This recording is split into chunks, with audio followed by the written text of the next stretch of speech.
Pour la mise en place de l'appareil, on va choisir le bon outil. On va venir le visser sur la tige qui dépasse, par exemple, pour celui-ci. Voilà, on laisse toujours quelques filets dépassés pour obtenir la meilleure résistance possible de l'acier. On va venir régler ici à 0 l'aiguille indicatrice. Et c'est là où on la ramène le plus près possible. Avec la griffe, on va venir crocheter l'outil et on va se mettre en applique dessus. Donc là, par exemple, si j'avais trop de jeu ou un matériau inégal, je pourrais dévisser les pieds et créer le calage correct. Donc là, en l'occurrence, je vais pouvoir mettre légèrement en tension mon ancrage. Voilà, ça vient. Je pourrais également utiliser les bras de la grande manivelle si j'en avais besoin. Là, en l'occurrence, juste avec un coup de main, vous voyez, ça suffit.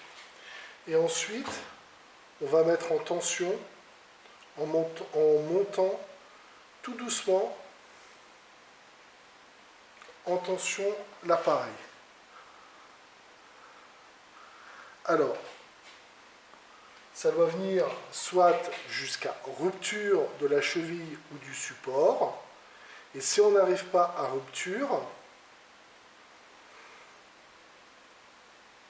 eh bien, on s'arrêtera à la limite maximum de 25 kN pour cet appareil. Voilà. Là, on voit qu'il y a quelque chose qui se passe. Je continue à monter. En fait, ce qui se passe, voilà, c'est qu'on a eu un allongement de l'acier qui s'est étiré. Donc là, on ne voit pas. Et ça a repris. Voilà.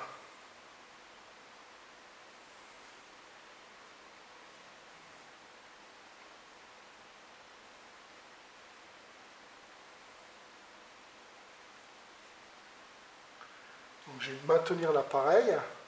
Bon, là, on est en laboratoire, donc il n'y a pas de souci. Il n'y a pas de chute et de risque possible. Mais si on était sur un chantier, on aurait utilisé le kit chaîne pour pouvoir l'accrocher à l'échafaudage ou l'accroche. Voilà, on l'a entendu. Là, il y a eu un relâchement. Hop, on va revenir en tension.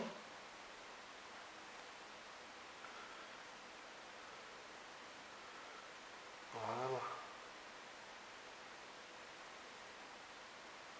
Et là, je crois qu'on n'ira pas plus loin. Plus, à moins qu'on arrive à casser la cheville. Ouais, sinon, ça relâche. Alors, c'est peut-être la tige filetée qui s'étire, ou alors le cône qui remonte dans la bague du bougeon, si c'est un FBN ou un FAZL, mais là, apparemment, ça s'étire, ça s'étire. Voilà, on entend. Voilà, ça ne reviendra plus maintenant.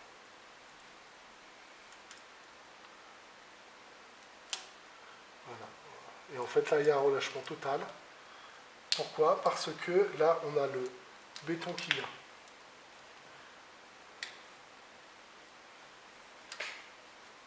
Voilà, on voit ici tout autour le cône béton qui commence à se dessiner autour de l'ancrage. Voilà.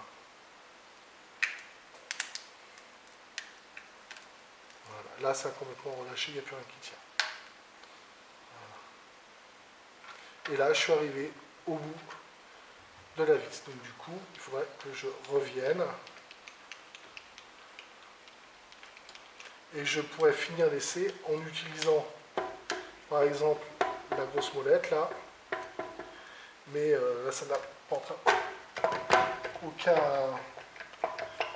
Voilà. Donc on va enlever. Et voilà, là, on a une belle rupture cône de béton qui s'est dessinée tout autour.